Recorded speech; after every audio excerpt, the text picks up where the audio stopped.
technically we're on time. I'd say we'll go ahead and give us this one. We're on time. But I Technically? thought if you were Uh, a minute late, Yeah. you're not on time.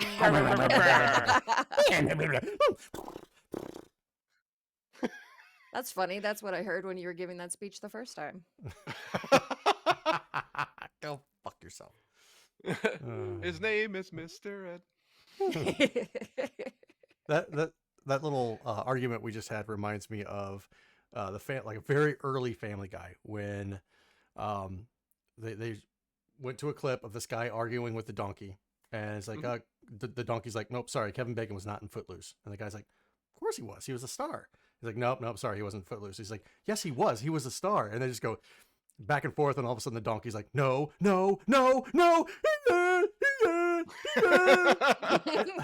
I don't know why, but that's always been funny to me, and that argument just reminded me of that. Just like going on Twitter every day. Yeah. Yeah. Just a bunch of asses braying at each other.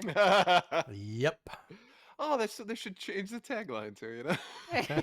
You think it'll catch on? Doubtful. Doubtful. Well, hello, everyone. How are we doing this evening? How are you? How is everybody? I am doing quite well, so thank Good. you. Yeah. If everybody includes me. The royal let you know. the royal everybody. There we go. Yeah. There's always a point every Wednesday where I'm like, why isn't it Friday? And that lasts for about 6 or 8 hours of the Wednesday. So Yeah. that's where I'm at right now. Well, hello, everybody. Let's go ahead and get started. Welcome to Gamers Week Podcast. Like the name says, we analyze the best, worst, and weirdest headlines of the past week in the video game industry. This is episode 155, and today is Wednesday, March 5th, 2025. 1, 2, 3, 4. Well, Dave Chappelle. Thank you. Again, this is going to be the Dave Chappelle reference episode, so strap in, kids. TKN85 says, I will have y'all know I'm postponing the final hour or so of Avowed for this bunch. There better be more Donnie Nip Nips. Ooh, sorry, T-Ken. That's unfortunately not going to happen. That was just a one-time thing. Yeah. Sorry, buddy. You may as well go off and platinum Avowed and Maybe I'll give you a flash before the end of the show. I don't know. Maybe if I'm feeling generous. Well, my name is donniegretro, and as you can see, I will be your host this evening, but I am not alone. I am not alone. My first co-host, Michael Jackson. you don't need to do that all night. Every single reference, we're just going to call out what it is, even if she gets it. Like, under the sea. That's from Little Mermaid, okay? Just so you know. My first co-host isn't a wizard, but loves to play D&D. Just not how you think. Ladies and gentlemen, I'd like to introduce you to Blue Williams, a.k.a. wrytersview, this evening. Blue, how are you doing this evening? Thank you. I'm struggling to remember where that came from. The dedicated nerd device? Oh, yeah, you're right. You're right. Okay, now there it is. Yep. See, Monday was a long time ago. Right? It was all the way back there. It was all back in the day. Oh, you're saying we're old now? 2 days? 2 days makes We've us been old? old this whole time. Who are you kidding? And my second co-host has just released his own choose-your-own-adventure books that can be found in that little room behind the curtain at your local video rental store. Ladies and gentlemen, say hello to Mr. Ryan Payne, a.k.a. retrogamebrews. Buddy, how are you this evening? Good. I just watched that episode of Ted where they decide that they want to go check out the porno tapes in the back room, and then Ted gets a fake ID so that they can go back there. And then the tape gets stuck in the VCR, so they have to go to their school to steal a VCR. Yes, very good episode if you haven't checked out Ted. But yes, you definitely reminded me of that. Things that kids nowadays will never know. No. There was that curtain. Oh, they can just easily get it with the well, yeah, on their keyboard. Right, when yeah. you catch your kids online looking at porn. Well, back in my day, Yeah. we had to steal tapes from my parents. We had to sneak in when they weren't looking. And hopefully It's that like Adam. Oh god. Hopefully it didn't get caught in the VCR just like it did in Right. Ted, and you got some explaining to do to your parents. Mm-hmm. It's like Adam Carolla was like, back in my day, you know, if I wanted to watch a porno, I'd have to look at a magazine and jump up and down. How to do that analog. Well, if you listened last week, you'll remember that this past Monday, I had to fulfill my loss in the Super Bowl bet by wearing nipple tassels during the patron-only uncut live stream. Here's a peek at how it went. Magic. And from this Editing embarrassing magic. from this embarrassing live stream, a sacred tradition has been born, one that transcends mere gaming culture. Henceforth, the first Monday in March shall be known as Nip Nip Day. It is a day of joy, mortification, and remembering that sometimes we all must wear the tassels that fate has given us. That's nice. I like that. Happy Nip Nip Day, everyone. Happy Nip Nip Day, and God bless us all. And that's not like a Christmas, like, God bless us all. It's, oh, God bless us Yeah, all. exactly. Despair. Hand in hand, you know? Yeah. You know, it's like at work when you have a customer with a lot of attitude and they're real rude and you're not allowed to talk bad about the customers. So the code is bless her heart. Oh, Bless her heart so hard. All right, let's move on to our reviews, reactions, and requests for this week. Love Retro BTW says, honestly, Twitch tried the VOD thing, but they're just not going to compete with YouTube. Twitch has always been a live platform, and while clips and highlights are great, I think that this is just a sign that they're leaning back into what they're known for, live streaming. It sucks for me, for instance, since I have well over 100 hours on there from the old pod, but we're in a day and age where most streamers move their VOD content to YouTube anyway after streaming to Twitch. That is a very good outlook, and that's exactly what I've said while discussing this as well. And honestly, it's what we're doing too. Yeah, pretty Correct, much. yeah. Not to take away from Andy's wonderful point. You Fall Before Me asks, do we get a Nipmus tree? I don't think it's a tree, it's a little bush. You're right, that's better. Diehard Gamer 83 says the 100-hour limit absolutely sucks, and Twitch hasn't reversed their decision after the backlash. It's absolutely a very dumb decision.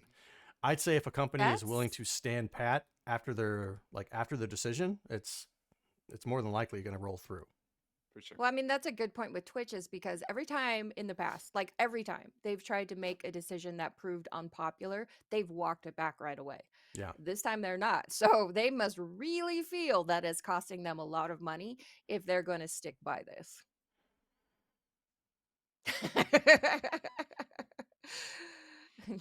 Welcome in, Davey. Welcome in, Ducks. The Nippus bush. How magical. And Ben Magnet says, as part of me does miss the Flash game boom of the late 2000s, the ones I would play on Nickelodeon's website were great. My favorite was a Christmas one where we had to throw ornaments at robbers to stop them from stealing our presents. Aw, nice. It's very festive. Not familiar with that one. Yeah, that's not one I'm familiar with either, but there was quite a few played back in the day that... Yeah, there were so many. Again, I just think they became mobile games, more or less. Yeah. A lot of them have become mobile games. They just have those, like crack-like game mechanics now. Yeah, they figured, oh, we can make money off of this? Like, we can get people to pay us for this and not just make a free game? All right, let's do it. And the Flash games weren't like pinging your computer like, hey, you haven't played today. Yeah. Don't you want your hit, man? Your fix? Come on, man. Come on, play me. Push my buttons. Yeah. All right, let's go ahead and move on over to our patron shout-outs. We couldn't do what we do without the help of our gorgeous patrons. Here are the generous folks supporting Gamers Week on Patreon. Games with Coffee, Hybrid Divide, You Fall Before Me, Davey PGH, the Pixel Pawn family, including Shannon and Luke, Zach Huge Thanks, Puzzle Better, Number One Blue Sick Voice Fan, John Barron, Sassy Sony, Evo Lust, Rai Secret Best Friend, Mega Retroman, Gamatroid, Moradib, Michael, hey baby, you must have been something before electricity, Lakite.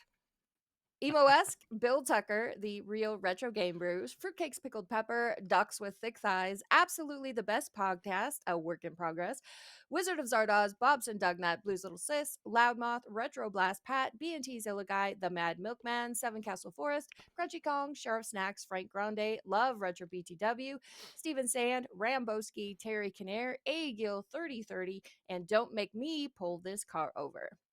If you like what you hear today, and we really hope you do, please consider joining us on Patreon. Your support helps cover the cost of producing the show, as well as other cool stuff we'll be doing, like prizes and giveaways. You'll also gain access to our bi-weekly patron-only bonus cast called Gamers Week Uncut, Patrons with Benefits. Visit patreon.com/gamersweek or follow the link in the show notes to learn more. Can you read Michael's name in your best Rodney Dangerfield accent impression? Hey, baby, you must have been something before electricity. Let's get a free bowl of Pretty soup good. for That's that. the best I got. That's the best I got. That wasn't bad. Can we Wasn't do it good. in like adding like the actual version of that? Like, hey baby. So we can contrast and compare. Right, that would be funny. Yeah. Nicely done, Blue. I'm very impressed. Yeah. I think you're lying to me, but you're welcome. See, Michael Kite sounds just like Rodney. All right, let's go ahead and jump into our headlines for the week. All right, headline segment is proudly sponsored by the Retro Game Club podcast. It's a fantastic family-friendly retro gaming podcast. In each episode, Rob picks 2 games to play and discuss, as well as news, interviews, and other topics. Right now, they want to know, what's the most money you've ever spent playing a game at an arcade? Send your answers to email at retrogameclub.net or follow the link in the show notes.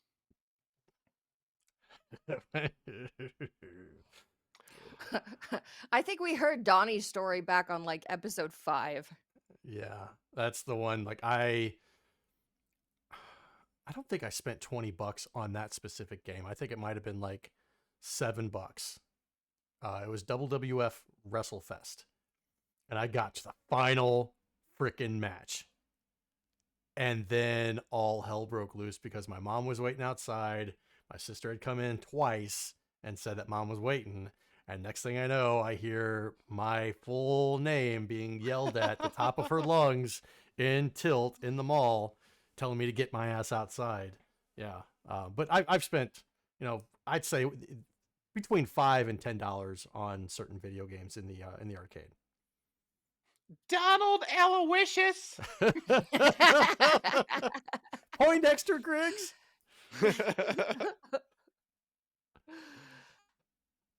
So me and my brother played the Mega Man arcade game in Vegas, and my parents both gave us a bucket of $25 worth of quarters, and we probably went through them all.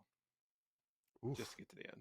Because again, I was 11 at the time. It's not like I was exactly the most skilled player at that point. So Right. you're just like mashing buttons, quarter, mashing buttons, quarter. I think I did that relatively recently. It was at a Dave & Buster's, and they had this game where there was a giant stuffed Mario, like as big as me.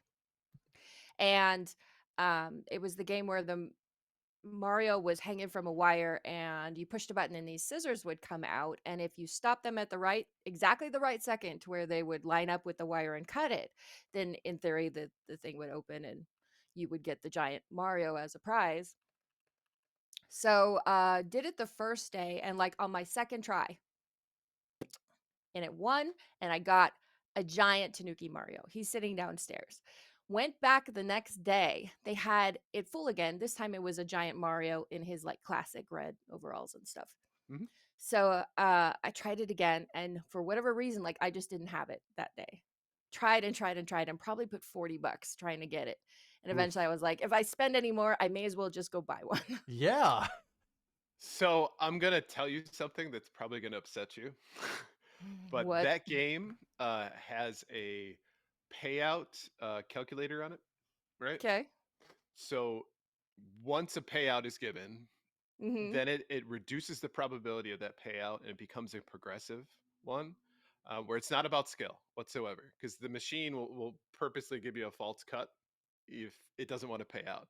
So, um, because you got it the first day, there was no fucking way you were gonna get the next one. Literally impossible. Your better bet was to punch the machine. Well, I was about ready to do that too. Didn't we have this discussion on Monday about crushing dreams? This is your guys' favorite thing to do, is crush my dreams over and over again. Wait until we get to Gaming History 101. Deacon85 says this is Blue's Joker origin story. Yes. Yes. You could see the part where her heart breaks. But it's the same thing with, like that one with the lights that would circle around that was that big bubble or whatever. Mhm. Doesn't matter. It has a progressive probability on it, and it's like lottery level, right? Because you can hit it at literally the exact second. We're talking down to the thousandths of a second, and one time it'll give you a jackpot. The rest of the time it won't. I do like to hit it the last second. And then quit it. Yeah. Hit it and quit it. All right, cut it out. All right, this week's headlines. After plenty of whispers and speculation, Activision confirmed yesterday what we were all hoping for. Tony Hawk's Pro Skater 3 and 4 are back and getting remade from the ground up. The upcoming combined remake will feature new skaters, as well as gnarlier tricks, and even sicker soundtrack, bruh. And for the first time in 10 years, brand new parks. That soundtrack will include songs from the original games, such as Ace of Spades by Motorhead, nice, as well as new tracks which capture the spirit of modern skate culture. The game will also boast cross-platform online multiplayer for up to 8 skaters. Plans to give Pro Skater 3 and 4 the remake treatment were reportedly scrapped after Activision made the decision to merge developer Vicarious Visions into Blizzard in 2021. But that clearly wasn't the end of it after all. And in September last year, Tony Hawk himself teased something was in the pipeline. Tony Hawk's Pro Skater 3 plus 4 will be released across PS4, PS5, Xbox One, Xbox Series X and S, PC via Steam, Battle.net, and Microsoft Store, and Nintendo Switch on July 11th. It will also be coming to Game Pass Ultimate and Game Pass PC. 2 thoughts off the bat. A missed pun opportunity in this article. Okay. Rather than it's in the pipeline, it could have been it's in the half pipe. That's a missed opportunity. And I'm a fan of really awful puns, and I feel like this writer Yeah, but see, then it doesn't make sense. You'd have to know that something was. You'd have to know that they were going to say something's in the pipeline in order to turn around. It would be like something's in the pipeline (parentheses) or the half pipe, if you will. That's how you can. Fine. Have a qualifier beforehand. I'm fine with that. But the pun wasn't there nonetheless, and I'm disappointed. 2. TK85 says, "Are you saying this half pipe joke was half baked?" 2. What kind of music is modern skate culture? Well, Simon posted in the chat, how different is modern skate culture? Right? I don't know. I am not a part of modern skate culture, but I will say that even just the barest introduction from this article that we get looking at the game makes it seem like it's going to be a really uncomfortable mishmash of old and new, trying to put them together and be like, here you go. This is what Tony Hawk is now. So I just Googled it, and apparently the skaters are listening. The first thing that comes up is Songbird by Kenny G. I don't know how we've got there with me. as a society. I don't understand Gen Z. Right? Yeah. That does if not there's make... any Gen Z out there listening, please explain yourselves to us like we're 5. Because... So I'm looking at... so Reddit has... in the subreddit News Skaters, what music do you listen to while skating? Some say that main bands are the Wonder Years. I didn't know that was a band. Chuck! Exclamation point. No. Or Chuck, no. Captain Chunk. Beartooth, Green Day, Sum 41, Currents, 4 Years Strong, Of Mice and Men, and some others. So some punk bands still. I guess. I appreciate the Goonies reference with Captain Chunk. Yeah, it's Chunk. No, Captain Chunk. That's an entire band name. Can you imagine? That's an entire band name. Yeah. Like to buy Well, a ticket for Chunk, no Captain Chunk. It probably wasn't taken, that's for sure. Um, Yeah, I mean, this just reeks of like trying to be cool. Right. I'm hip. I'm cool. Yeah, yeah, exactly. I mean, you're going to appeal to people in their 40s and 50s and kids. I will say, didn't they give pretty good treatment to the first remake? It was Tony Hawk 1 and 2. From what I understood. Yes, it that was a sounded very like it good game. Yeah. So my hope is that, at least from a gameplay perspective, I know that like half of the experience is the music, but I mean, they got Motorhead, Ace of Spades, so part of it's there. You know, the classics, Right? like Green Day, classic rock. Don't you fucking dare. Green Day is not classic rock. They're still coming out with new stuff, okay? Don't even put that label on Green Day. I don't think I've been the first one to put that there. Oh my God. It came out in like 95, man. What did? Yeah. Maybe even before that. What? Green Day. No, they didn't. It came out in like 92, 91? So even before So, that. yeah. 1039 Smoothed Out Slappy Hours was their first album. Wow. So isn't it like, in gaming terms, anything older than like 20 or 30 years is retro? It's retro, but it's not fucking classic. Well, if you go by like classic cars, a classic car becomes a classic car after 25 years. So what you drove in high school? Well, I did drive a 1981 Cadillac Coupe de Ville in high school, so yeah. Classic. That was classic when you were in high school.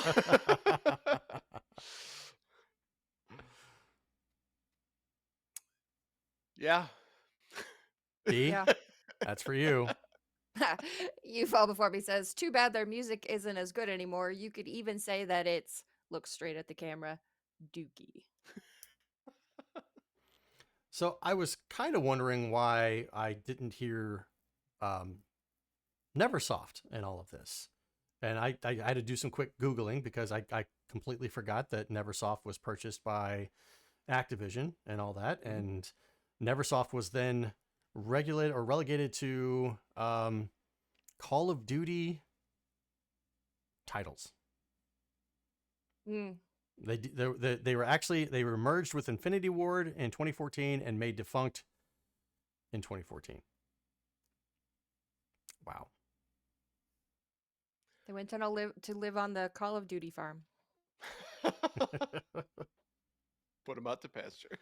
Yep. So I think that overall, though, I remember when Tony Hawk was teasing that he was working on something with Activision, and we were all joking, wouldn't it be hilarious if this turned out to be a mobile game?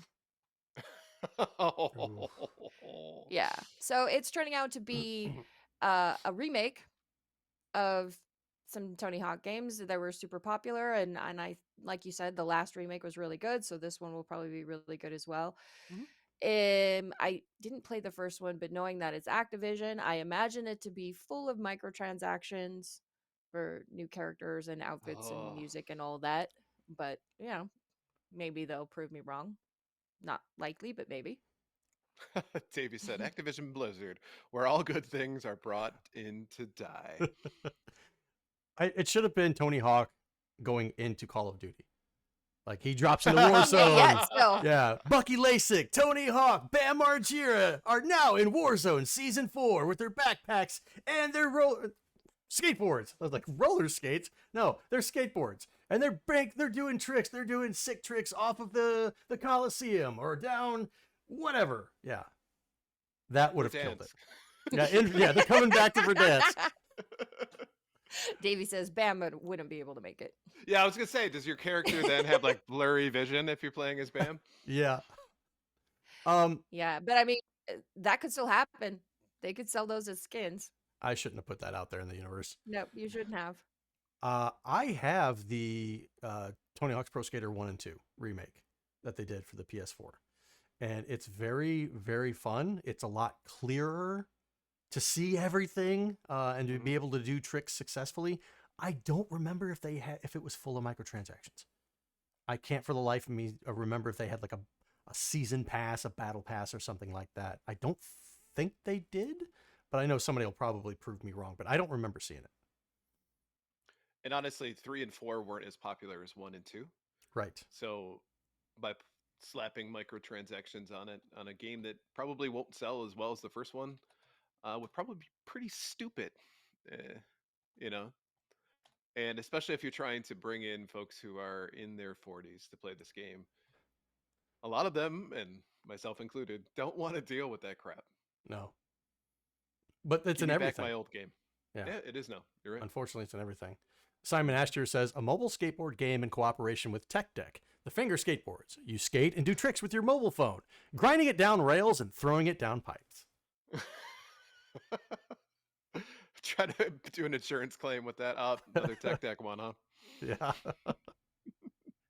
So I Googled it real fast, and everything that's coming up are articles from 2020 that say that the Pro Skater 1 and 2 would not have microtransactions at launch. At launch. Okay. At launch. So they wouldn't have to be rated for it, but they also reserve the right to add them at any time later if they decided to. So I don't know if they did.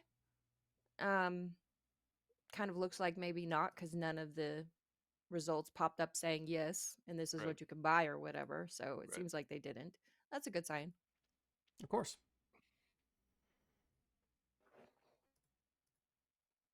I, for one, am happy that they're coming back out with the a remake of a lot of the games that were on the PlayStation 1, PlayStation 2, that just the graphics weren't, like, the ideas were great for the time. The graphics weren't necessarily there. I mean, I lived with Tony Hawk's Pro Skater 1. I was able to see, for the most part, see everything and find stuff. Mm-hmm. But just seeing it all clearly in full HD and just like not having anything confusing, not knowing like, okay, this is clearly where this wall ends and this thing begins and all this stuff. And I'm not running into things going, bouncing all wildly all around.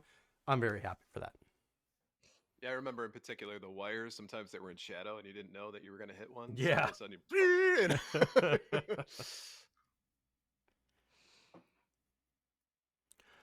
All right, next up, Acclaim, the U.S. game publisher that enjoyed success in the 1990s, is being resurrected.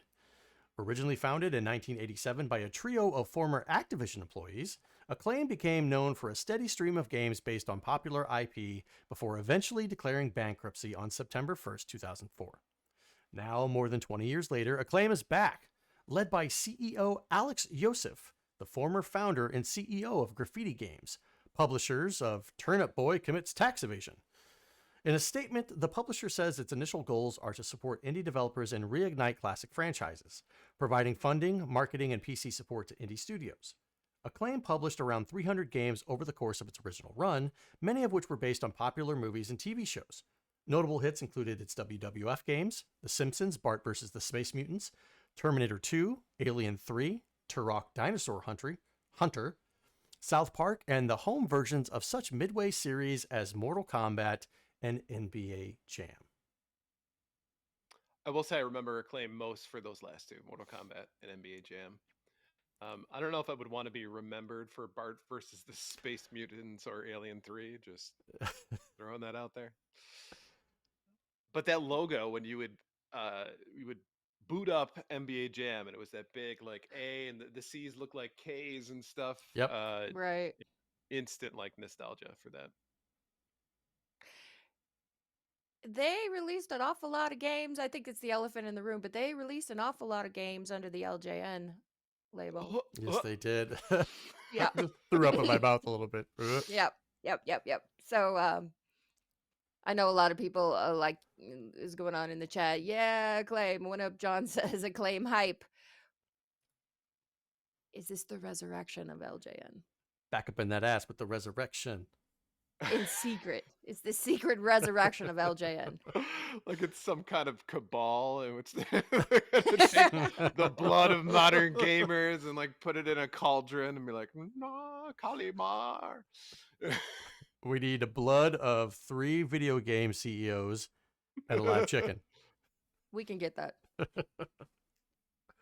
But yeah, I didn't realize that LGN and Acclaim had a partnership, because now it makes sense for how Bart versus the Space Mutants played. That game was absolutely horrible. I have it sitting over there on the shelf with a couple of its cousins, Bart versus the World and Radioactive Man meets Bartman. But I remember playing that game, and by Simpsons was in full swing. It's like, oh my god, I love Sunday nights, loved watching The Simpsons. The Simpsons has an NES game. Yeah, let's play this. And the hitboxes on that thing, and the difficulty of trying to land, have Bart jump over stuff and just getting hit constantly. I don't think I ever made it past the first level when I played that game. Yeah, well, what's confusing about that one too is that with the Space Mutants one, it's where you have to change the color of things in the first level, with right? the spray paint. Like anything it's purple, you got to turn it red, I think, and then the next level is like anybody wearing a hat, It's like, and it's not only is it confusing, but there are certain things that you have to do in order to trigger that. So, for example, there's one in the first level where you have to like shoot off a bottle rocket to change the color of something, or get a planter pot to fall so that it knocks a bunch of towels off of a drying rack so that it covers some stuff. It's like playing Simon's Quest. You're like, what am I doing here, right? Unless you knew or you found out by mistake. Like all LJN games, basically. You know what? You nailed it. I think you. Yep. I mean, if you're playing Beetlejuice, right there, you can't progress unless you shoot the beehive. I mean, because obviously that's what you would do in the first level. So I think though this is an example of like when Atari was back, right? It was a company utilizing the name, right. But is there any evidence that Acclaim employees are involved with this at all? I don't think so. I don't know. I don't think so. I mean, they're saying what sounds like on the surface to be some good things, initial goals to support indie developers and reignite classic franchises. But so who in knows essence, what that really means? In essence, they're going to be what they were before, which was a publisher, not a developer. Acclaim never developed anything. All these other different studios like Rare, Interplay, Beam Software, they're the ones that actually develop the games. Acclaim is just publishing them. Which, you know what? If they're going to bring back stuff that I happen to enjoy, I have no problem with that. Of course. Mortal Kombat, I doubt they're going to bring that back. Good luck, right? Yeah. Somebody still owns that. And I would imagine that there's a lot of their IPs that are owned by other people now.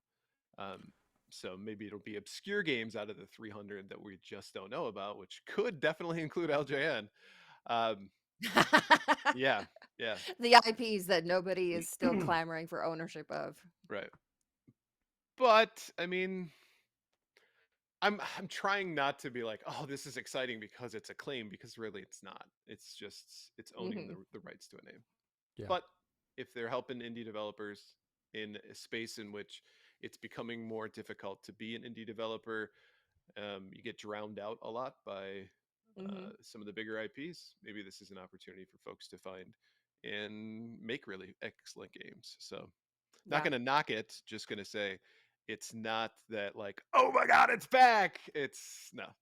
Yeah. Yeah. It'll be better than when Intellivision came back. Right? Oh, right. Tommy Tellerico. We missed you know what? We haven't done a Tommy Tellerico article in so long. There's a little bit of a, But you did mention him on Monday on the Uncut. I did, because we brought up the Amico specifically. So now I will say that I like the fact that they're going to be helping out a lot of indie studios, because maybe we'll see indie studios that are making games for older consoles. Not a lot of companies are doing that. Not a lot of game developers are doing that, but still a significant amount. So if people wanted to start making new games for like the NES or the Super Nintendo or Sega Genesis, 3DO, et cetera, et cetera, et cetera, and Acclaim is like, hey, come to us and we'll help you do that. That would be cool to see if we got new Super Nintendo games, new Sega Genesis games with new cool box art and manuals from this indie developer that Acclaim is publishing. I'll do that. If I start seeing that shit in stores, I'll buy it. You know what's going to happen is it's either going to be like a compilation one where it's got like 400 games on it, which include the indie games, so they may not get a whole lot of play, or they're just going to sell these to limited run games to publish. Boo. No, I'm tired of limited run games handling all this crap. And they're screwing it up too. And then they screw people out of like, oh, we'll just send them a CDR. They're never going to open it anyway. Oh, they opened it. Shit. I would have gotten away for it as one for you meddling gamers. Right.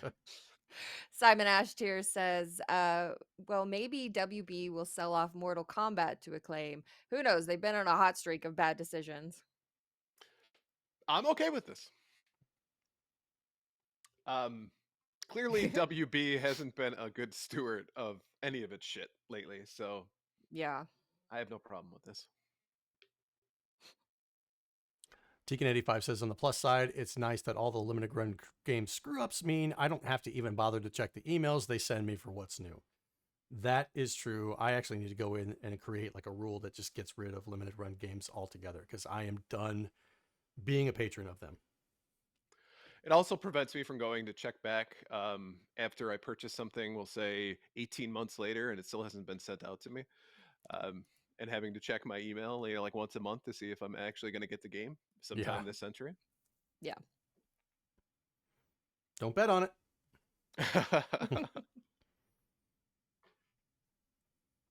All right, next up. Last year, Walmart became the first... Let me try that again. Last year, Walmart became the first retailer to create an e-commerce channel on Roblox. That move must have paid off because now that company is going all in on gamified shopping, starting with its own video game.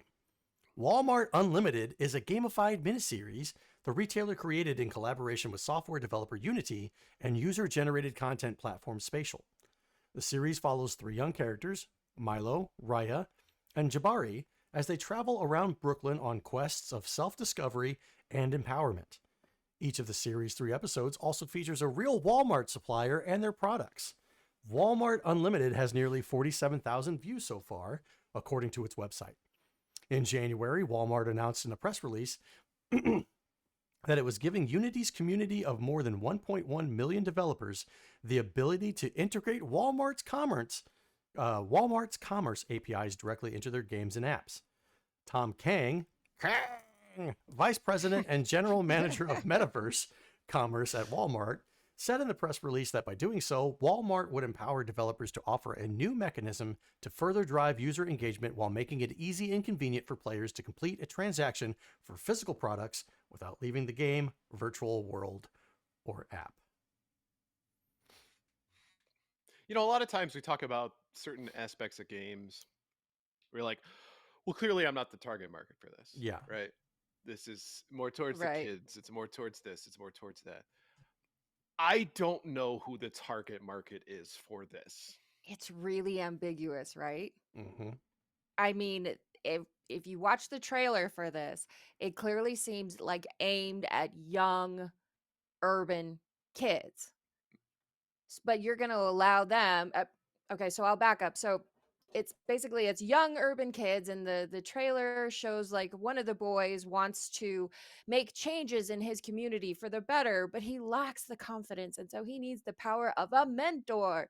And the mentor instructs him to go find somebody who has rooftop gardens so he can get ingredients so he can make these changes for his community. And along the way, you have to pick up certain items like sparks of inspiration, which are the Walmart logo, that like flower logo thing. Those are sparks of inspiration for your game.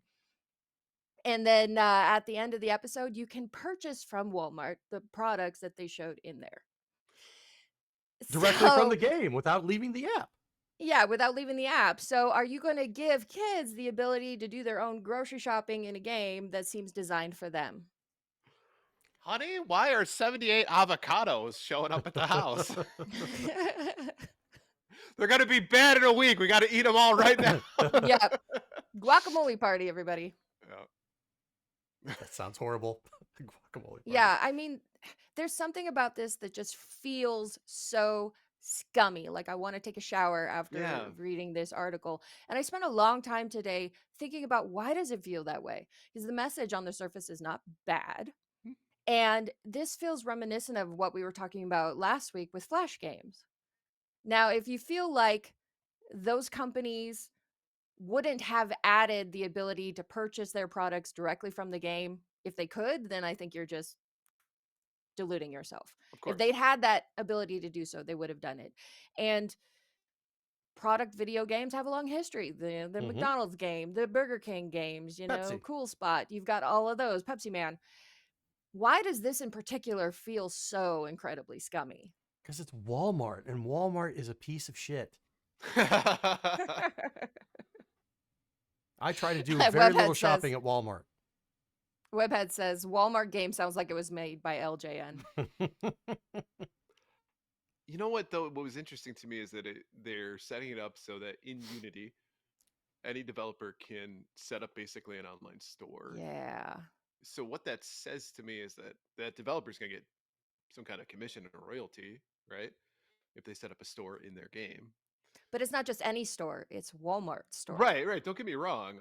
But the point being is that it's pushing like weird commerce for this, and Right.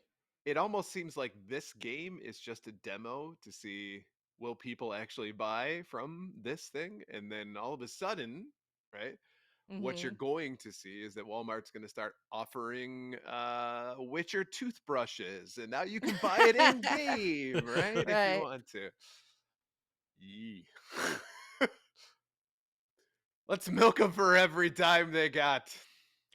That's the idea, right?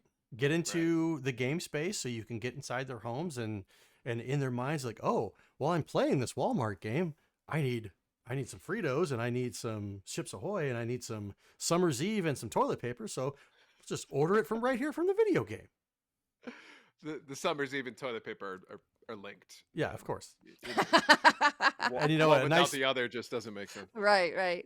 And a And nice in theory, you could see a future where we already worry enough about product placement in games, Mhm. but then you could see a future where stuff like this, and then suddenly they're designing the game specifically for the product placement. Right.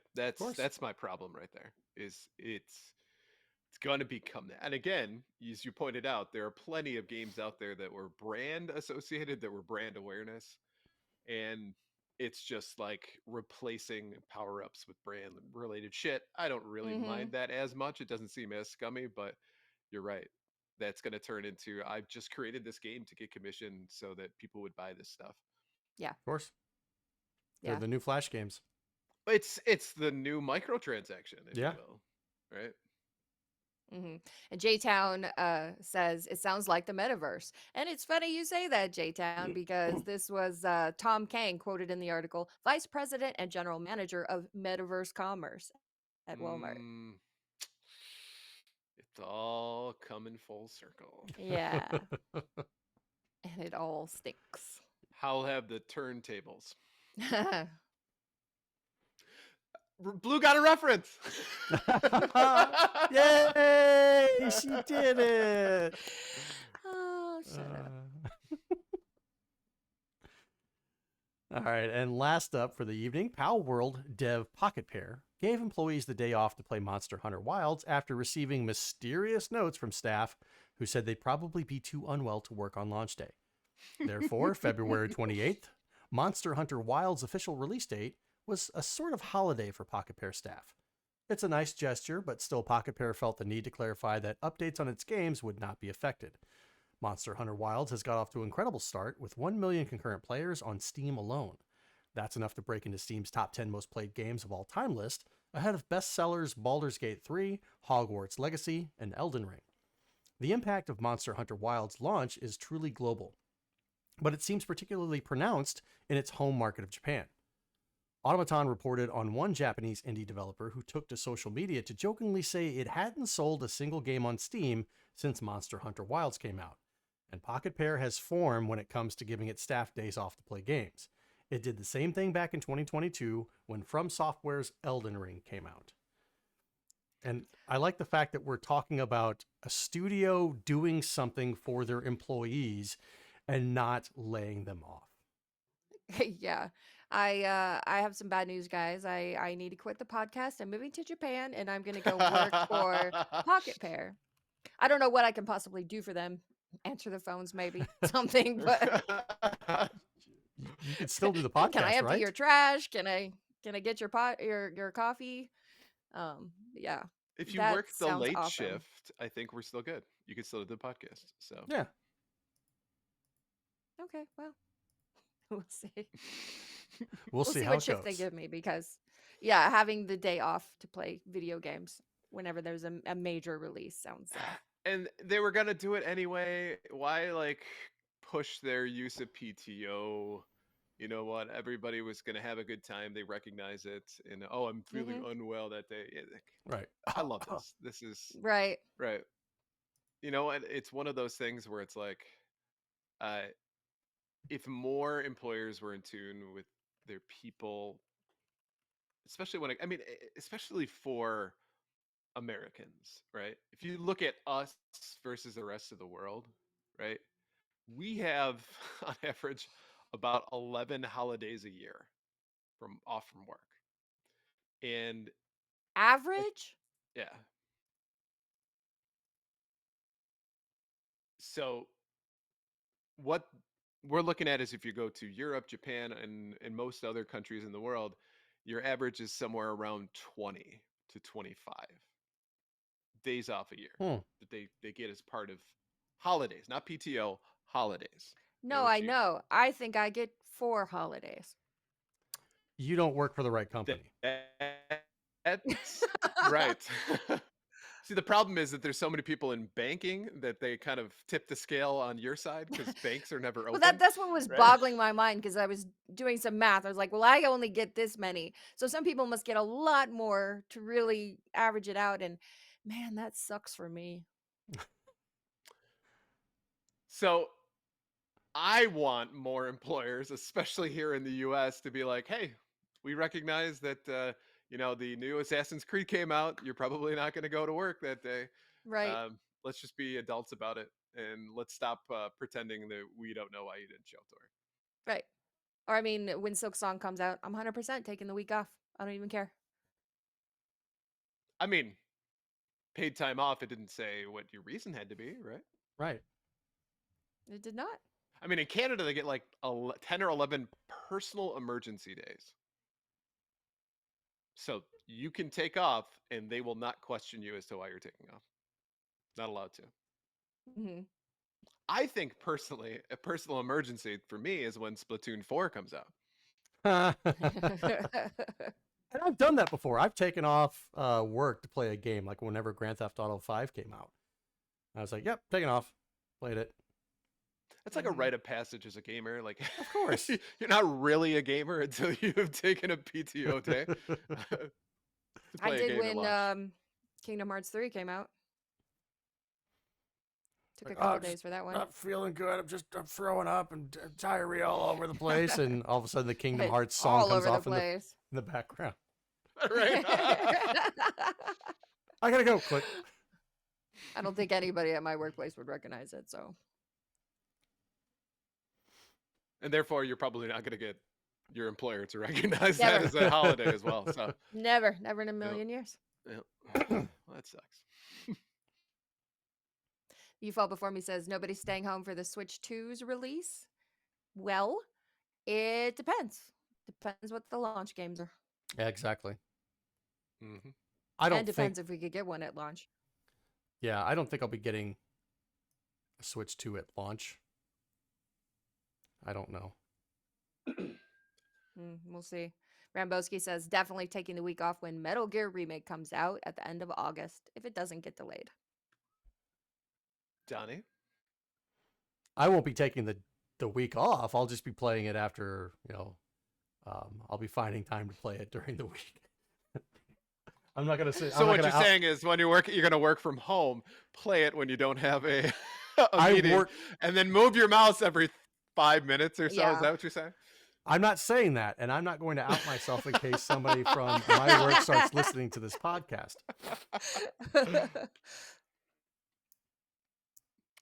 I didn't say anything, I promise. Right. I will not be doing that. Wink. All right, it's time to check out our top 3 new releases for the week. All right. First up is Knights in Tight Spaces out on PC. Control your environment, gather your party, and build your best deck to overcome outlaws and supernatural forces across a rich fantasy world. Watch as your tactical choices play out through stylish fight sequences in this turn-based strategy deck builder. Next is 2 Point Museum out on PS5, Xbox Series X and S, and PC. As fledgling curators, you have the task of designing and refining your very own museums to create the ultimate guest experience. Coordinate experts on far-flung expeditions to discover new exhibits. Generate buzz to entice droves of knowledge-hungry guests who will expect top infotainment if they're to leave impressed. This is all while you keep your exhibits safe, rooms clean, staff happy, and children off the dinosaur bones. And finally, Split Fiction out on PS5, Xbox Series X and S, Switch, and PC. Embrace the mind-blowing moments as you're pulled deep into the many worlds of Split Fiction, a boundary-pushing co-op action adventure from the studio behind 2021 Game of the Year winner It Takes Two. Mio and Zoe are contrasting writers. One writes sci-fi and the other writes fantasy, who become trapped in their own stories after being hooked up to a machine designed to steal their creative ideas. They'll have to rely on each other to break free with their memories intact, working together to master a variety of abilities and overcome diverse challenges while jumping between sci-fi and fantasy worlds in this unexpected tale of friendship. So taking a look at these 3, what are you in for, Ryan? So I will start with Split Fiction, folks who made It Takes Two. I think I've said this before, and I'm still kind of in this, where the world itself is a little too depressing right now for me to jump into a game that has the potential to be overly emotional and depressing. I'm just not in the headspace for it. I'm sure it's an amazing game. It looks like it's going to be have great story elements to it. Just not right now. let's pump the brakes a little bit on those kinds of games. I just need something where there's an unadulterated carnage and just and I'm good to go. Which brings me to 2 Point Museum. Sounds a lot like Roller Coaster Tycoon or Theme Park, but with a museum, right? They had Theme Hospital, they had Theme Park. Actually, I'm pretty sure they had a museum one too. But this reminiscent a lot of A Night at the Museum as well. Kind of cool. But I will say I'm somebody who adores boring games. This one's a boring game, and I don't know if it's my cup of tea yet. I've seen trailers for it, and the trailers themselves show very little gameplay. A lot of it is just cinematics, right? And so I'll I'll keep a watchful eye on it, is what I'll say. Which brings me to Nights in Tight Spaces, which at first I thought was a porno film, just based off of the title.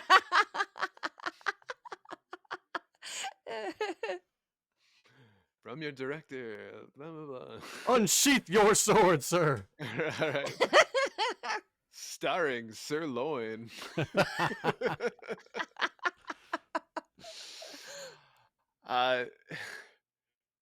It reminds me a lot of a board game I used to play back in the day. Because I'll be honest with you, I am not a fan of deck building games. I don't like them. I don't get them. It's like you got to have the cards right. And it takes, to me at least, away from some of the strategy behind it a little bit. But this one reminds me a lot of Heroes Quest, the board game from the 90s, right? In a room, tight spaces, you're battling monsters, and a lot of what you're doing is turn-based, which again, it kind of rings true. And it's funny that this game came out because I bought off of eBay, and it's shipping to me right now. A complete box Heroes Quest. Nice. So it almost seems serendipitous. So I'm gonna play Knights in Tight Spaces. Ooh. Okay. What about you, Donaldo? Nights in tight spaces. Um, Okay. I really don't know. Do all three of these games look like they have some sort of interesting gameplay? Yes. 2 Point Museum, I'm not really sure about this specific one. It kind of looks like Sims and anything SimCity, Roller Coaster Tycoon. I haven't played one of those games in years. So I don't know if I could get back into something like this. If it was crazy and wacky, maybe. But It looks I don't like it's know. crazy and wacky. It does. It definitely does. If I don't know if this is how I spend my time anymore. If maybe I'm on my Switch and I take my Switch off its dock and go downstairs and play something, which is like something I had rarely done before Balatro came along. Maybe this game could actually get me to do that and, take my Switch in different places, not in the bathroom. We don't want to do that. But, like sitting Yeah, outside nobody or wants to do that. No one does it at all. right? Mm-mm. Wink. Maybe I could play this game. But as far as picking it up on launch day, probably not. Which goes to Nights in Tight Spaces. It looks cool, but again, like Ryan says, it's a deck building game, and I don't want to run into too many issues where you don't have the right cards in your deck, and then you ultimately lose the battle. And then how do you get new cards? How do you get past these battles, et cetera, et cetera? I don't have the answers to these questions. It looks interesting. I like the thought behind it. So again, another game I could possibly get into. What are we laughing about? Like in the back of a Volkswagen? Yeah, exactly. Someplace very uncomfortable. Well done, D. Well done. Which leads us to Split Fiction. And Split Fiction is what I saw in the State of Play, I believe. And I thought it was interesting. I don't know. The gameplay looks fun. There's that mix of fantasy and what was the other one? Fantasy and the two Sci-fi. writers? Sci-fi. So you mix those together, and like I'm not a big sci-fi person when it comes to space, but I do like sci-fi. So I just have to see what the gameplay is like. Is it third person? It doesn't look like it's first person. So is the gameplay mechanics, are they good? And does the story reach me and touch me in some way? So I could play this game, but this week I don't think I'm going to rush out and pick up any one of them. Where do you want the story to touch you? Show us on this doll. Touch me, baby. Actually, I'll show you on this G.I. Joe doll right here. I want it to touch me right here in the heart. That's where. I think G.I. Joe was lacking some certain equipment that probably forced you to your second choice. It does have the kung fu grip. So, Blue, what about you? What game tickles your fancy this week? So, starting with Knights in Tight Spaces, unlike the two of you, I love deck builders. Those are my crack. And I watched this trailer. I thought it looked really, really clever. It's getting mid reviews on Metacritic, whatever that's worth, but mid reviews on Metacritic are like a 74. So it's in no way a dumpster fire. It's just a pretty good game that probably has a few issues, but I just really wish it was on more platforms than PC. Right. Hopefully, if it does well, it'll get a port to Switch or something like that. But that is a very promising one. Get a Steam Deck. Two. Sure, can I borrow $600? The check's in the mail. 2 Point Museum. I don't really like management games, though. The 2 Point series, people really like them. They do really well. They're really fun. Just not a management sim kind of person, though the trailer looks like this could be a good time. So that brings up Split Fiction. Now, this game's reviews are off the charts. outlets are giving it 10s all over the place. They say it's amazing. It seems like it might even be better than its predecessor, It Takes Two. Wow. And the unique thing that Split Fiction is doing is that only one person has to buy a copy of the game. And as long as one person does, anyone else can play with you, which is Ah, really, really unusual. So, like you, Donnie, and I think Ryan as well, I'm skeptical about this game. I don't really want to get into it and like be put through a touching tale of friendship where they're going to make me feel my feelings. I don't want that. So, I don't know if I would buy this, but this gives a lot of people the opportunity to try the game out first and yeah. decide if they like it. A risk-free trial, you just need to know one person who owns the game and let they Ooh. have them play with you, and it's a really smart idea, I think. Be Is interested to see how it affects their sales or not. is that going to be the new norm going forward? Is that what we're going to see now is an influx I of doubt it. co-op games where it doesn't specifically, I mean, it says that you can share this with a friend. Your friend doesn't Mhm. necessarily have to have this. So as long as they are on your friends list, it's not like you can go fishing for like, hey man, like I see you got this game and I want to try it. Can we play together? It's like, hey, you want to try this game out and I can share this with you Mhm. and you don't have to do anything. Just like come into my lobby, I can send you the invite and bam, there you go. You can play it. Yeah. They used to call this couch co-op. Yeah, I know. Right. You actually physically had to be there though. Right. And see, I feel like most executives would say, no, no, we're going to lose out on 50% of our sales if only one person has to buy the game. Of But I course. think this is a great gamble, and I think it will pay off for them, especially with the notoriety that the studio has after It Takes Two. So, um, I think it seems like that game is really worth trying. But as for me, this week, the one that I'm really looking at is Nights in Tight Spaces. Hello. Heyo. Hi-oh.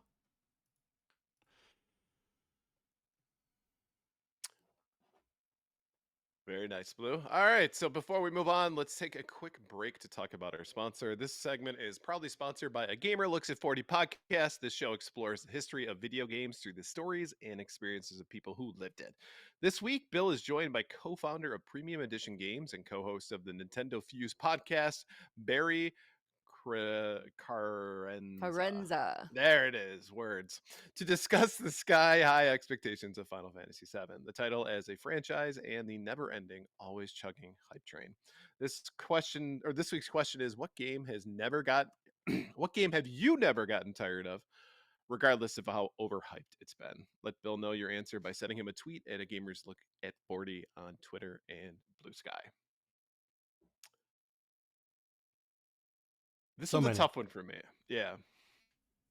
Overhyped though is It's really subjective. just an Yeah. opinion. Yeah. It's subjective.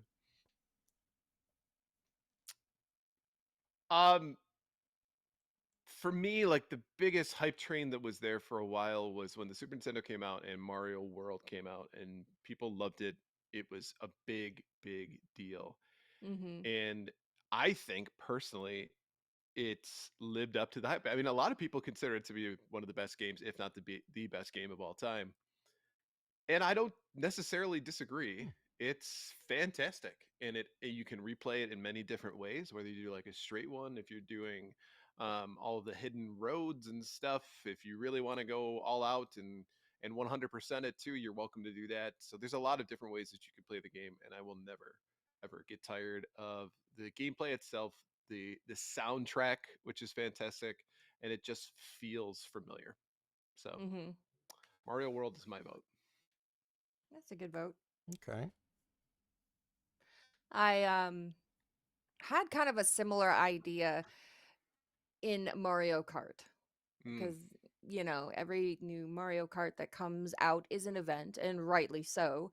And I don't know then that I would say if it's been overhyped or not, but I'm sure there are people out there who get tired of hearing about, Mario Kart this, Mario Kart that. Of course. Why is it always got to be, what's the big deal? They just have the same tracks as the old games and the new game, so why bother?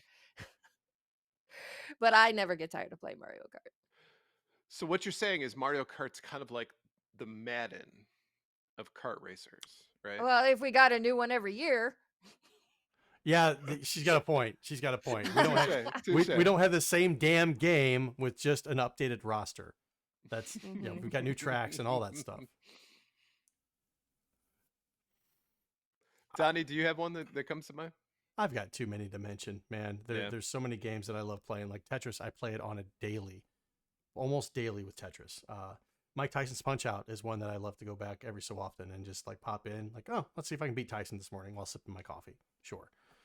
The Batman Arkham Asylum games. Love those games. Love being able to fly around Gotham as Batman. Not really fly, but, float and stuff like that. Use your grappling hook and stuff like that. And just be in the environment. Love that. Love it. Love it. And really, if you think about Tetris, that is probably one of the most hyped games. Because of just all it came out. And really, it lived up to it in a way.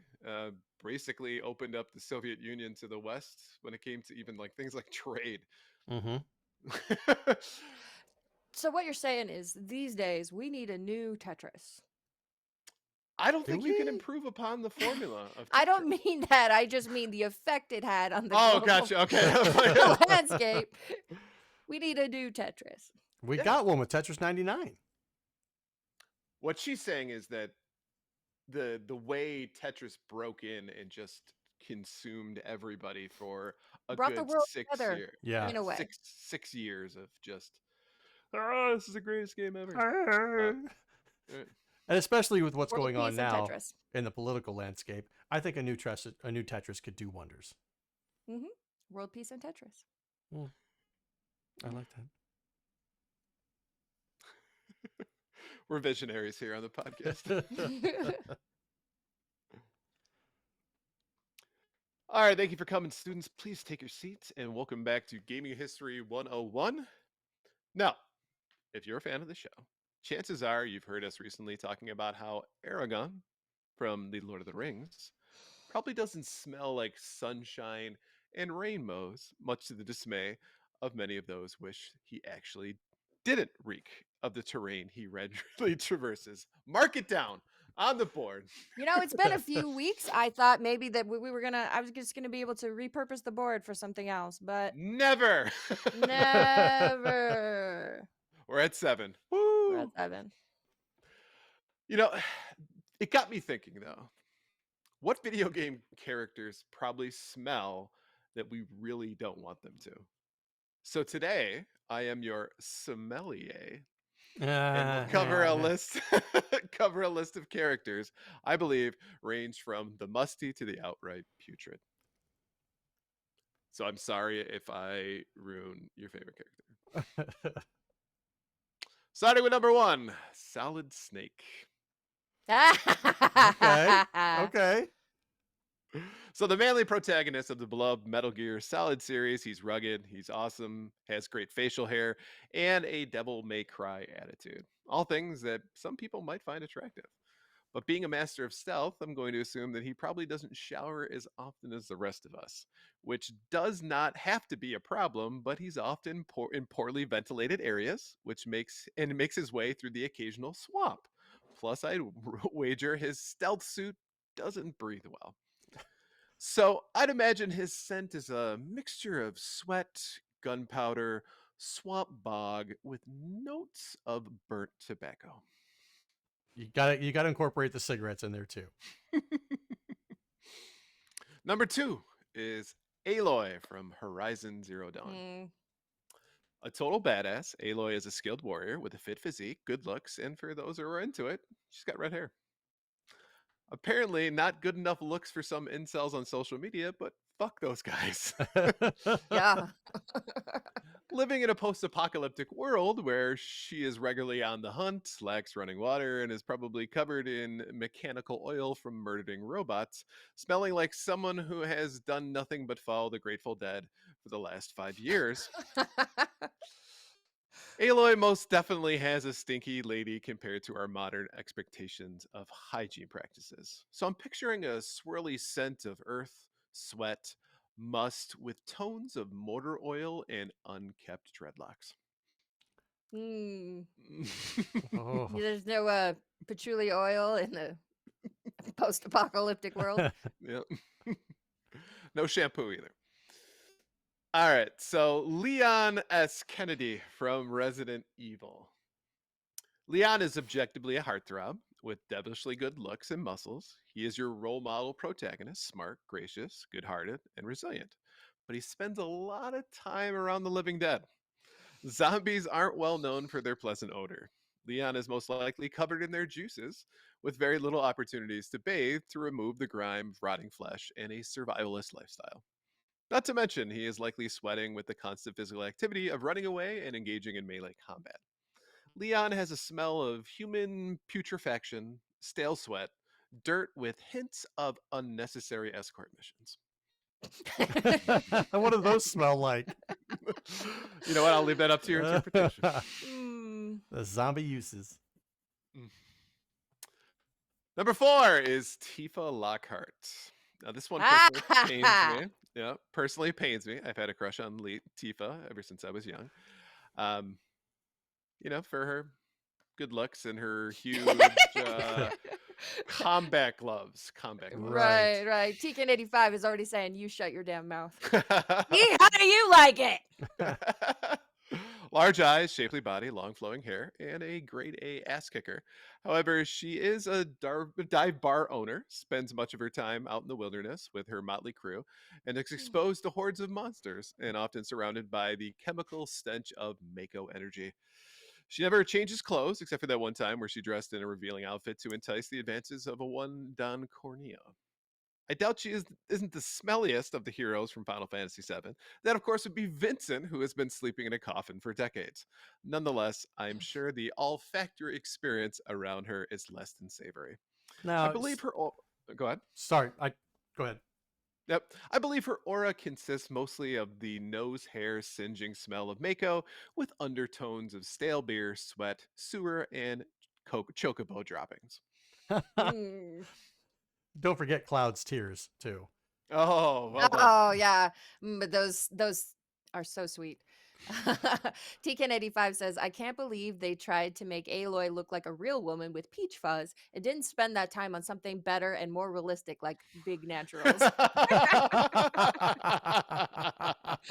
Rambowski says the Ninja Turtles have to reek of sewage. And I would say sewage and like 3-day-old pizza grease. Yeah.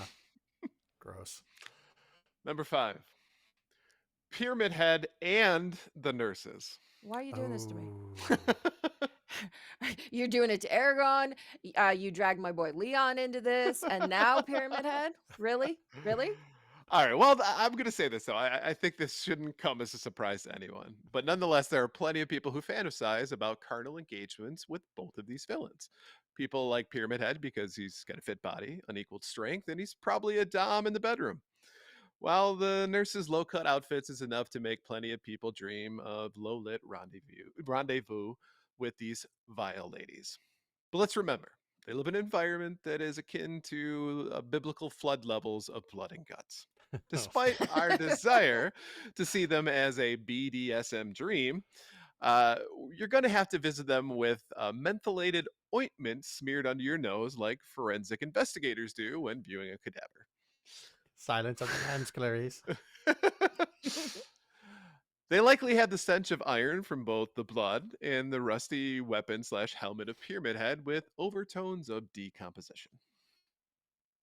It just needs a good polish. Hey. And last is number 6. Lady Dimitrescu. Oh, Really? okay. From Resident Evil Village. Now, Okay, who doesn't Cotton. Who doesn't love a giantess with a mean streak? Garnering a lot of attention when she was first introduced into the gaming world, likely due to her pretty face and being well endowed. Becoming a cosplay favorite for years, she has been in the fantasies of many a fan. But in meeting her, you have to remember that she's a decaying vampire who satiates herself in the blood of humans. Not only would her body smell of putrid rot, but her breath has to be foul enough that gallons of Banaka and Listerine could not remedy. And I highly doubt she is going to be the kind of woman who is convinced to shower and brush her teeth just for you. Our Lady reeks of dried blood, mold, and the unmistakable smell of death. No, Oh no. Oh, I was hoping for it. I was hoping. we almost got the first Donnie puke take of the year. If you're not watching live, you're Oh not my seeing Donnie's face right now, which is God. Oh, it's priceless. It's priceless. pure disgust. Because I've just got this image of Lady Detremescu just spreading them wide, and that just stinks. Just like, Oh.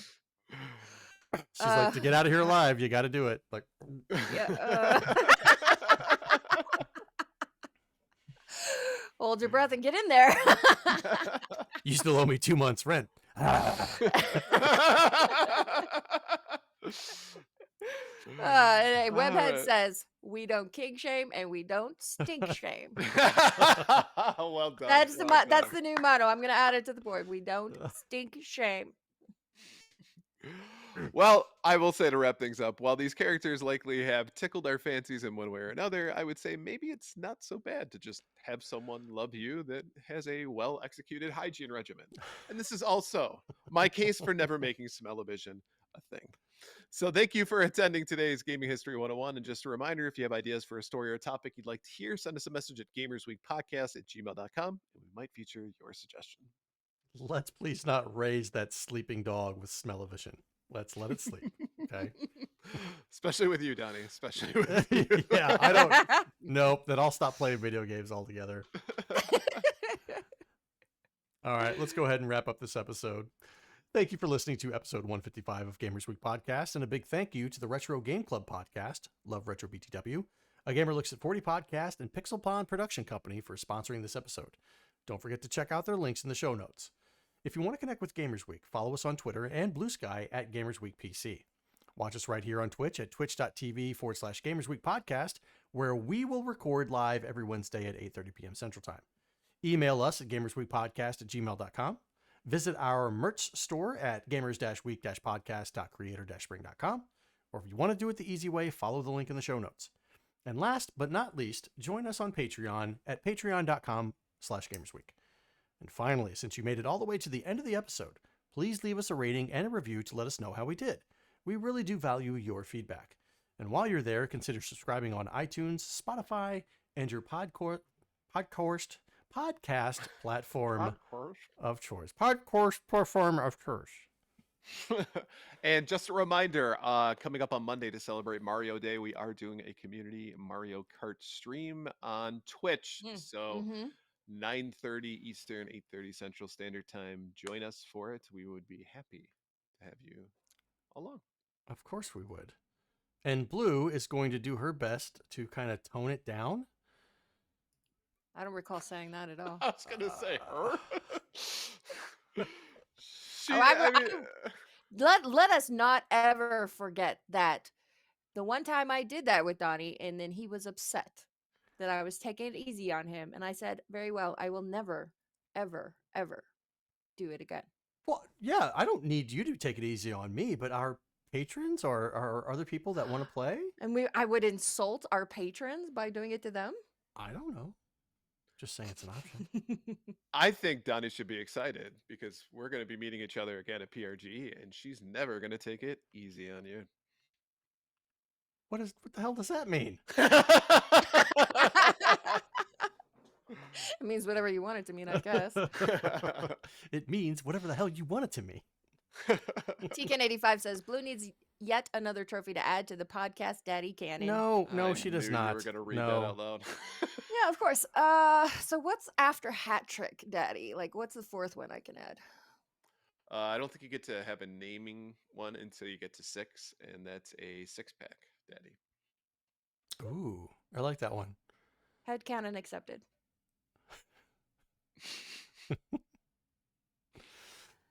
All right, ladies and gentlemen, we're going to go ahead and close out this episode. We are going to go ahead and give our friends Pixel Bond Production Company a raid. They are streaming right now, and they're playing some retro. So you guys know them, you love them, Ducks in Disguise and Red Ox PDX. They're playing some good stuff, so go ahead and head on over to there, and we will see you next week, next Wednesday. We'll see you Monday. Next Monday when we play Mario Kart. This Monday, and then next Wednesday. Well, it's Bye, still everyone. next Monday, right? No, it's this Monday. No, it's not. It's the next. It's the next Monday.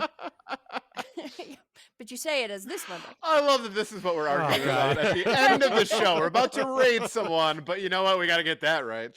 No, we could spend an hour trying to argue over this thing. Yeah, probably. Thanks, everyone. Have a good night. Thanks, guys. Bye. It's still next Monday. This Monday.